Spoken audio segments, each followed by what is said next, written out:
یہ کہتے ہیں کہ اگر کوئی امام جانتے بوجھتے کسی سود کا اس کے گھر میں سود کا پیسہ آتا ہے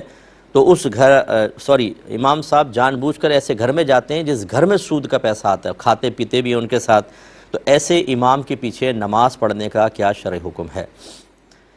دیکھیں، مسئلہ یہ ہے کہ یہ سوال میں نے خاص جان بوجھ کے لیا، اسی لیے کہ ایک تو مسئلہ یہ ہے کہ جس کو آپ سود قرار دے رہے ہیں،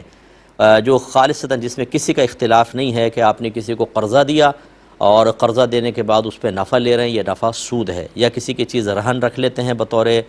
ضمانت کہ میرا قرضہ لوٹاؤ، اس سے میں تمہاری زمین رکھ لیتا ہوں، نہیں لوٹائی تو زمین بیچ کر پھر میں اپنا پیسہ لے لوں گا، اور اتنے عرصے تک وہ زمین سے نفع لیتے رہتے ہیں، یہ نفع بھی سود میں شمار ہوتا ہے۔ تو اگر تو واقعی اس طرح امام صاحب نے کیا ہے تو پھر تو یہ غلط ہے، ورنہ بہت ساری سود کی ایسی صورتیں ہیں جو مختلف فی ہوتی ہیں۔ مختلف فی کا مطلب اس میں علماء کی آراء مختلف ہوتی ہیں۔ جیسے ایسا کوئی کنٹری ہے جس میں نہ کبھی اسلامی حکومت تھی نہ اب ہے، اسے کہتے ہیں دارالحرب، جیسے یو کے ہے، یو ایس اے ہے، سوئٹزرلینڈ ہے، کینیڈا ہے، جرمنی ہے، اٹلی ہے، اور وہاں جو کافر ہیں ان کو حربی کافر کہتے ہیں۔ اور فقہ حنفی کی روشنی میں حربی کافر سے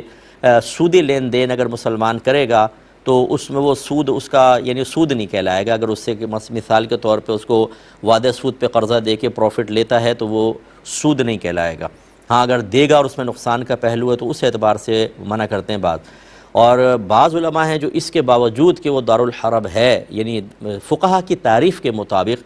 بعض فقہا یہ کہتے ہیں کہ نہیں، اب وہ دارالحرب حقیقت نہیں ہے بلکہ دارالکفر کہنا چاہیے، اور حکماً دارالاسلام ہے، کیونکہ اس میں تمام افعال دینیہ بالکل آزادی کے ساتھ کیے جا سکتے ہیں، جس میں ہم بھی شامل ہیں۔ اس لیے ہم منع کرتے ہیں کہ ہاں وہاں پہ سودی لین دین جائز نہیں، مورگیج پہ گھر لینا ہم منع کر دیتے ہیں، بعض علماء اس کی اجازت دیتے ہیں۔ اب اگر فرض کر لیں وہ امام اس طرح مختلف فی مسئلے میں ان علماء کے تابع یا ان علماء کے قول کو لے رہا ہے جو اس کے جواز کا حکم دیتے ہیں، اور شاید آپ ان میں سے ہوں کہ جو عدم جواز یعنی جائز نہ ہونے کے قائل ہیں، تو آپ کی نظر میں بظاہر سود ہے لیکن امام کی نظر میں سود نہیں ہے، بلکہ اس کے لیے طیب ہے، حلال ہے، کیونکہ اس نے مفتیان کرام سے باقاعدہ اجازت لی ہے۔ لہذا خلاصہ کلام یہ ہے، میں آپ سے گزارش کرتا ہوں کہ خصوصاً آئمہ حضرات کے اندر، علماء میں، امام حضرات میں اگر کوئی آپ مسٹیک دیکھتے ہیں، کوئی خرابی دیکھتے ہیں، تو از خود فوری طور پہ ان کے حق میں کوئی فیصلہ نہ کریں، مساجد میں فتنہ فساد نہ کریں، لوگوں کو بدگمان کرنے کی کوشش نہ کریں، خود وہاں نماز پڑھنا نہ چھوڑیں جب تک کہ آپ کسی مستند